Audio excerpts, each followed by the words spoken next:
Tantor Audio, a division of Recorded Books, presents Don't Go There. From Chernobyl to North Korea. One man's quest to lose himself and find everyone else in the world's strangest places. By Adam Fletcher. Narrated by Gerrard. Disclaimer.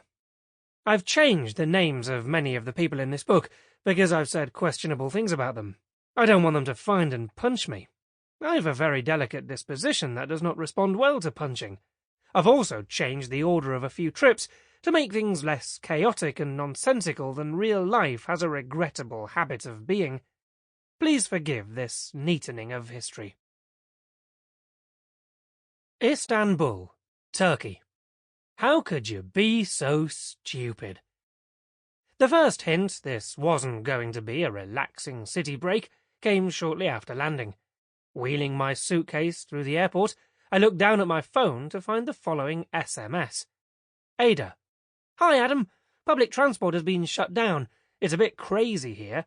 Get the taxi driver to call me, okay? Ada was our Airbnb host. My German girlfriend, Annette, and I had prepared for backgammon, ferry rides, tea, and eating large slabs of foreign cake. Not for craziness. Me. Who shut it down? Getting in a taxi now. Ada. Who do you think shut it down? Get the taxi driver to call me. I had no idea who had shut it down. It wasn't like there was a master public transport switch you could just turn off, right? It's not a floor lamp. Me. The taxi driver says he knows the address. See you in a bit. Ada. Get him to call me anyway. I'll tell him what roads are still open. Me. Why are the roads closed? Ada. Do you watch the news? There are big protests here. I did not watch the news. I avoided the news like other people avoided cholesterol. But that's not something you admit. Ignorance is not a virtue. The other reason I didn't want to ask the taxi driver to call Ada was that I suffer from a hereditary disease called crippling Englishness, CE. This renders me incapable of inconveniencing people, however mildly. Asking our taxi driver to call someone? Madness! Finding a specific address and reaching it in a motor vehicle was the man's entire job. He was a logistics professional. I looked across at him from the passenger seat. He was in his early 40s, balding, and attempting to compensate for this by allowing the frizzy hair from the sides of his head to grow free from the confines of good taste. He looked more than familiar with the art of scowling. His eyebrows sunk deep into his eyelids, reminding me of imprints in a well-worn sofa. His off-white T-shirt was flecked with recent lunches eaten at the wheel. He was muttering to himself. So he was a shabby, irritable example of a logistics professional, but a logistics professional nonetheless. I would not call that into question by suggesting he might be ignorant of the latest road closures in his city. The next time I looked at my watch, an hour had passed. Are we nearly there? I asked. We just turned onto a hilly street to find it blocked by a barricade of trash, wood, and two upside-down shopping trolleys.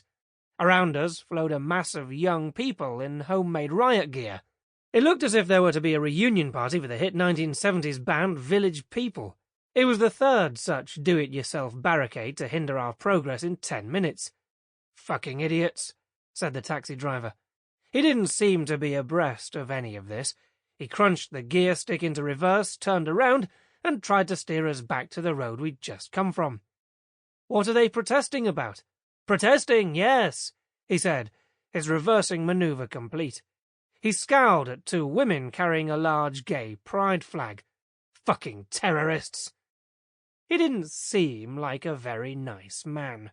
The few English words he had mustered during the journey had been spat aggressively in my direction. Turkish words, I suspect, of an adult nature, went the other direction, out of the driver's side window, and into the faces of pedestrians, other drivers, and any inanimate objects brazen enough to be in our way. Inanimate objects he seemed to find particularly irksome.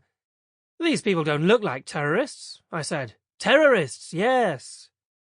I wanted to debate this further, but I held back, mostly because he was driving as if we were in a go-kart and he'd eaten a special mushroom, giving him infinite lives. I looked out the windscreen at a group of protesters, at their face paint, dyed hair, ripped jeans, and multicoloured vests. I was pretty sure these were not terrorists, and were even probably the good guys.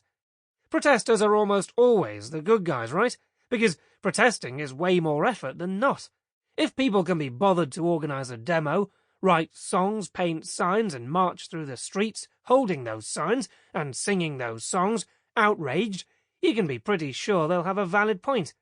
On the rare occasion they don't, there will likely be an even bigger protest against them. You don't see the people doing the bad things out, chanting, "What do we want? More tyranny! When do we want it? Well, that's up to us, really, isn't it?" No, you don't see those people, because those people have already won.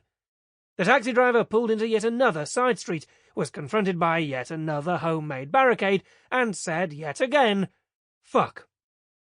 "Did you know about any of this?" I asked Annette, the trip's instigator. She looked at me, tutted, sighed, frowned, and rolled her eyes all at once. When it came to communication, she was a quantity person, cruelly stuck in a quality world.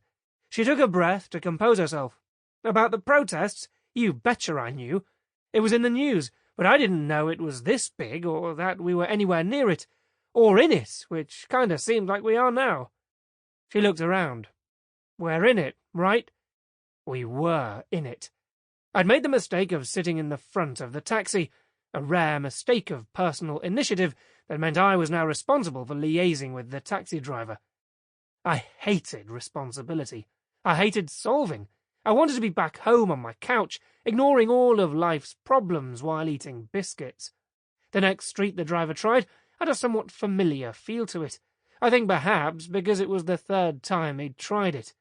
I fought off some CE, got out my phone, called Ada, and passed the phone to the driver.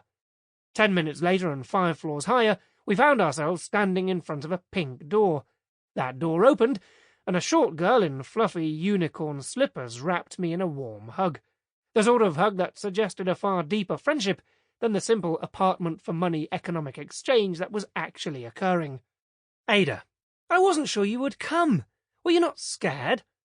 Annette and I exchanged a blank look that said we'd have been perfectly willing to be scared if only someone had told us what about. "Scared about the protests?" Annette asked as she stepped into the apartment's hallway. "We have a lot of protests in Berlin as well."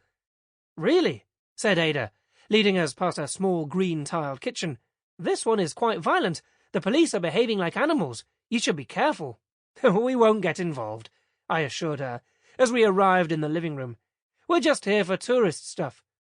We spread out on the living room's giant navy corner couch. I began to relax. This was better. This was like home, even, only with a little more rainbow iconography. "What is the protest about?" I asked, as Ada poured tea from a shiny red teapot. "That's complicated," she said. "Specific things and also general things, I think, mostly. The feeling that Erdogan is trying to make the country into an Islamic state like Saudi Arabia. They even tried to ban kissing in public." She handed us our cups. "You know about Erdogan, right?" "Yes, of course," I lied. I knew he existed. Ada was in her late 20s. She had short hair, shaved completely on one side. Each ear was pierced 6 times, and her neck was branded with a tattoo of a goldfish. Even when saying nothing, she screamed counterculture. When her apartment was rented, she would stay with her girlfriend, a chef who owned a restaurant nearby. She would fit into an Islamic state about as well as I would an Italian nunnery. I could see why she was protesting. She had a lot to lose. Her phone beeped. "Oh shit, I have to go," she said, cruelly orphaning the remainder of her tea. "I've been sleeping in Gezi Park with friends. There are developments there." There was an ominousness to the way she said the word developments. "Come by later if you like." We made noises that emphasized the possibility of this, while simultaneously hinting at its underlying impossibility. Ada left, her face noticeably whiter than when we'd arrived. We celebrated our newfound aloneness by placing more of our limbs on her sofa. It was comfortable, which was how I liked it. A short time later there was a really loud banging noise from outside, like the early enthusiastic thrashings of a rhythmless drummer. The sound got louder and louder the closer we got to the balcony. From that balcony we had a stunning view sweeping down the hillside. We could see at least 100 balconies from this vantage point, and people emerging onto them to hit saucepans with wooden spoons, a kind of kitchenware orchestra. It was a remarkable spectacle. Simple, effective, lo-fi descent. A Mexican saucepan wave. In the flat, diagonally underneath Ada's, a small girl of no more than 5 came out, armed with a spatula. Her mother bent over to hold a saucepan at the right height, so she could swipe enthusiastically at it. Occasionally she even hit it. It was utterly adorable. "Should we join in?" I asked Annette. "I don't know. We don't really know what they are banging for." I didn't want to tell Annette about my "protesters are always right" theory, because she'd been known to argue using facts, while I came from a more anecdotal background. We didn't join in, but we did watch with great delight and awe and a light peppering of positive adjectives. Later we learned that this was a traditional form of protest in Turkey, and that it always takes place at 9 p.m., the time Mustafa Kemal Ataturk was said to have founded the Republic of Turkey in 1923. Finally, bereft of entertainment and hungry, we headed out. "Should we go check out the park?" Annette asked. I scratched at my beard. "That sounds pretty intense. Do you want to?" "Yeah! It's the most interesting option we have right now." I swapped to my neck. I think I mostly want to have dinner." She shrugged. "I can live with that, I guess, or I'm willing to try to, anyway. So shall we wander down the back streets, then, and find somewhere quiet where we can sit outside?" It was clear from the first few minutes of that walk how much of life in Istanbul happens on its streets. Kids play football, hitting parked cars and running away as their angry owners appear, shaking their fists. Elderly people pass buckets on ropes down from high apartment windows to more sprightly neighbours who fill them with vegetables and fruits. People ride their mopeds up to the entrances of restaurants, and a second later are air-kissing friends' cheeks and taking puffs of shisha. I guess there's a relaxedness here in summer that comes from knowing tomorrow is going to be warm. The day after that, looking pretty good as well. We navigated back streets using the popular tourist method, which street looks prettiest. After turning a corner and spotting in the distance a promising little cafe with blue mosaic tabletops, I felt a burning sensation in my throat. "What's that smell?" Annette asked through a cough. Suddenly a group of protesters ran around the bend, one pausing briefly to splash his face with some kind of milk-like substance. We backed into a doorframe to let them pass. 4 policemen in riot gear chased them. We were pinned against the wall. A policeman threw a hissing canister towards the protesters. Tear gas. It landed a few meters to our right, bouncing off a wall. The police passed us, moving uneasily with their clunky gear, shields, and gas masks. The cloud of gas spread quickly, taking just a few seconds to catch within our throats, setting them alight. Adrenaline surged through us. Go, move, where? Who cares now? We ran away from the protesters and police officers. At the next corner was another small cluster of police officers. A protester in the distance threw a rock at them, and so, by extension, at us. Not that way, then. We turned and ran, which is difficult when trying not to breathe. On our left we saw a courtyard with its gate open. Annette pointed, and we dashed inside, slamming the door behind us. It was a courtyard shared by 3 buildings. We collapsed, coughing and spluttering, against the iron railings at its rear. I viewed the world through the tiny blurred slits that were my eyes. "Oh, God, this is..." Cough, cough, wheeze. "Horrible!" "Shit!" Annette mopped her face with her sleeve. "Ow! Ah! Tear gas!" I'd never been tear-gassed before. It's hard when you leave the house as little as I do. It is a deeply unpleasant experience that feels like a mixture of both drowning and being on fire. "Must be," I said, rubbing my face in my shirt. "It earns its name." Some other protesters appeared, in the same dishevelled, spluttering state, before closing the gate and entering the building behind us. It was a bar. On seeing us, its barman, now a makeshift field nurse, rushed over and squirted some of the mystery, milky liquid into our faces. "This would help," he said in somewhat broken English. The flood of liquid leaking from our eyes and noses dammed. We were able to properly see the bar for the first time. A dark alternative bar, the walls full of handwritten messages and heavy purple curtains that perfectly hid the politics erupting outside. "I think we'd better have some strong drinks," I said to our nurse. He unscrewed a bottle of raki. "I'm not sure what tastes worse, this or the tear gas," Annette said after her first sip. She put the drink down. A protester from a nearby table took a call, stood up, and ran out into the courtyard. The rest of the people at her table were staring up at a TV. It was a news report about the protests. The reporter stood on one of the streets we'd taken to get here. We'd thought we were on a relaxing city break. Things had escalated quickly. "Can you tell me what's happening?" I asked the barman. He put his phone down and came and sat on the bar stool next to us. "The police tried to clear Gezi Park. There was big camp there." He whistled to get the attention of a girl sitting 2 tables over. She wore knee-high brown boots, a Che Guevara t-shirt, and had wrapped herself in a thick blanket of self-confidence. "She speak better English," he said. She introduced herself as Dora and explained that the protester camp had been getting bigger and bigger. Hundreds had been sleeping there, and thousands more had been turning up each day to protest with them, against the park becoming a shopping mall, against the countries becoming increasingly Islamic and autocratic. In the past hour, the government had cracked the whip. Police had been sent in with one clear objective: to take back control of the park. The protesters were resisting. It had gotten violent. Skirmishes had spread out to the surrounding streets, such as the one we had accidentally stumbled onto. "How do you think it's going to end?" I asked. She weighed her words. "We will win. Turkey has always been secular, but it will cost." "How are you getting on with the raki?" Annette asked. I coughed. "Wonderful. Shall we go?" We thanked the barman and said goodbye to the protesters. Annette poked her head out the bar's door and sniffed at the air. "Breathable?" I asked. "I think so. What do you want to do?" "I say we risk it," Annette said. "I've lost my appetite anyway, which is a first, hopefully a last. Shall we just go back to the apartment and lick our wounds?" "Fine by me." 2 turns later, we walked into a barricade that was on fire. A police van rushed towards it. We turned back, planning to loop the long way round. Lost, and entirely by chance, we exited a lane onto Istiklal Street. Istiklal is one of the main shopping thoroughfares of Beyoğlu, an artery feeding directly into Taksim Square, a square that leads to Gezi Park.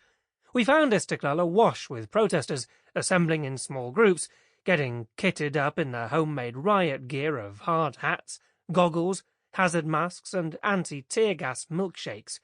From there they'd move towards Taksim, confront the police, get tear-gassed, fall back, rest, and then go again. Shops were frantically pulling down their protective awnings, fearing a full-scale riot. A young man appeared next to us carrying a large cardboard box. "Gas masks!" he shouted. "Gas masks!" I laughed at this enterprising display of pop-up capitalism. "It's always like this in the Middle East," he said. "Business comes first." We bought a mask each. They weren't really gas masks, more the sort of white hazard masks you might wear while painting, engaged in DIY, or, if you were particularly unlucky, taking a relaxing city break. We looked on in a mixture of awe, fear, and uncertainty. We weren't the only ones. Others had been out doing normal, everyday human things, shopping, eating, not protesting their democratically elected government, and had also gotten caught up and were equally unsure how to get out again. I looked at Annette, standing there in her mask, checking her map. "I don't want to state the obvious, but this is not going very well," she said, her voice muffled by her mask and the sounds of sirens and chanting. The whites of her eyes no longer were. That smell returned. People began moving quickly in our direction. "I've no idea which way is safe," she said, "but I checked before we came out, and there's supposed to be a meet-up happening on Istiklal, above that restaurant with the blue sign. It's a couch-surfing thing. Want to go there and wait it out?" I had no better idea. It would get us off the street, and we'd often had good nights at couch-surfing events, where travellers and locals meet up in bars around the world to swap stories. At the address, we found a dented metal door with the bar's name on it. The bar was on the 3rd floor. There were about 20 people inside. It was one of those deliberately shabby bars that tries really hard, and absolutely unsuccessfully, to look as if it isn't trying at all. The furniture didn't match. Reggae music played. The couch-surfing group were huddled around 3 large windows that offered uninterrupted views of the theatre of discontent playing out on Istanbul, directly below us. A block of protesters was being pushed away from the park by a wall of overlapping riot shields. Over that wall came a jet of water and more tear gas. A protester picked up one of the still streaming cans and lobbed it back over into the throng of police. "I can't believe this," said a girl from India. "It's like a movie scene out there." "What are the protests about? I mean, I know they're anti-Erdogan," asked a Canadian in a red baseball cap. "Erdogan," corrected a wiry, bearded local who introduced himself as Ahmed. He had a small ace tattooed on his right index finger. He was digging his nails into his thigh. "Erdogan's a—" He turned to his friend, a Turkish girl in thick, red-rimmed glasses. She helped with the translation. "A tyrant," he said. "In the beginning, he wanted to change Gezi Park into another stupid shopping mall." "It started before that, though," the girl interjected. "He is trying to change the parliamentary system to stay in power and ban abortion. He's awful." We spent the next few hours at those windows, watching, talking to the couch surfers, drinking to calm our nerves, and being deeply impressed by the bravery and conviction of the protesters below. Conviction to run deliberately into a battle with armed police, knowing full well they were going to be tear-gassed, sprayed with water, arrested, beaten up, or maybe even shot with a rubber bullet. We witnessed many small, absurd moments, such as the cloud of smoke being punctured by a child in its pushchair, being frantically steered by its mother. They wore matching hard hats, hazard masks, and safety goggles. The child's hard hat was an adult's size and swallowed almost all of his head. He held it up with one hand, his little eyes peeking out from under it, and seemed totally calm, as if he were heading back from a trip to the zoo. I guess, in a way, he was. The human zoo. As the day darkened to night, it was harder to see what was happening outside. Someone below the windows set fire to an old armchair, and 3 or 4 protesters danced around it in triumph. "That's not it, man," said Ahmed. "We have to protest nice, otherwise we're no better than them." A man clutching shopping bags appeared next to the on-fire sofa, as if he'd been in one of the new shopping malls and had gotten lost on the way to the parking garage. He whipped out his smartphone and took selfies in front of the fire, throwing gangster signs. "Ouch, the Fremdschämen," said Annette, rubbing at her forehead. Fremdschämen is a German word for the untranslatable but instantly recognizable emotion of feeling shame on someone's behalf, a kind of embarrassment once removed. "These people are crazy," said Andrea, an Argentinian man sharing our window. There was a quiet but commendable intensity to him. He looked long and plunged deep. If he blinked, he did so in secret. Weirdly, he seemed the most affected by what we were seeing. I resolved to buy him another drink after I'd gotten back from the toilet, hoping this might help loosen him up. My adrenaline had dropped, yet I was in a surprisingly good mood up in the safety of the bar. I was impressed by the protesters and what they were willing to endure to stand up for what they believed in, what they thought would make their country better. The 3 narrow rectangular windows in the toilet were broken and letting in the toxic air from outside. I still had the hazard mask around my neck. I sniffed each of the 3 cubicles to see which would be the least toxic to my health before snapping my mask back in place. My throat stung as I stood there, relieving myself to the sounds of the protest outside. I felt very present in that moment. The background faded out. I felt interested, part of something, even. Not at home relaxing, as per usual. Turkey was a place where you didn't have to go looking for politics. It found you. To my surprise, having been apolitical most of my life, I was suddenly enjoying the sensation of being found. Maybe life was better when we didn't all just agree to disagree, as I'd been raised to do in England. Back in the bar, I handed out drinks. Andrea nodded a wordless thank you, opened his mouth, closed it again, nodded some more, took a swig of beer, scratched his head, frowned, looked deep into our souls, and found us lacking. "I don't get it, man," he said finally. He gestured toward the window. "I don't get this, any of it. This country, politics, all the fighting, Argentina even. You're from Germany, right? Germany has taken part in 2 world wars and lost them both. Argentina has been in 0, yet today Germany is one of the strongest economies in the world, and we're nothing. We fight amongst ourselves. We fight with our politicians, just like here, just like Turkey, you know. Why aren't we Germany, while you're Argentina, or Turkey, or Azerbaijan, or North Korea? Why do some countries work when the rest are just chaos?" It was a good question. I thought about it at the window over the next hour or two. It wasn't the sort of question you could actually answer, because it was really 1,000 questions shoved into a too small box of intrigue. He was right about one thing, though. For every popular exhibit in the human zoo, every New York, Rome, Great Pyramid, Great Wall, Great Barrier Reef that gets 99% of the attention, admiration and tourism, there are dozens of countries, thousands of cities, hundreds of millions of people living way off over there, far away, in places you rarely hear about. Places where the normal equation of people plus resources divided by time equals functional society has gone badly askew, creating results far away from the prosperity, freedom, and comparative equality that Annette and I experienced in Germany. It was past midnight now. There were fewer protesters out, and so proportionally it felt as though the police had grown more successful at rounding up and arresting those too slow to get away. An extensive amount of tear gas was being used. I'd seen many of the protesters scooping up the empty canisters and taking them, presumably as souvenirs. Below the window, a skirmish took place. A police officer in a gas mask threw a canister at a small group of retreating protesters. It bounced off a wall and nestled behind an overflowing bin on the opposite side of Istiklal. No one seemed to notice it. The next time we checked our watches, it was 1:30 a.m. Wired from all the adrenaline, we'd long forgotten about the dinner we'd never got around to having. Annette and I stood side by side at the window. There was a lull in the pandemonium. "Should we make a run for it?" she asked. I chewed at my lip. "The problem," I said authoritatively, "is that by now the police just assume anyone that's out there is involved, and crossing Istiklal is the way home. And Istiklal is, well, lively. I don't think we can cross it."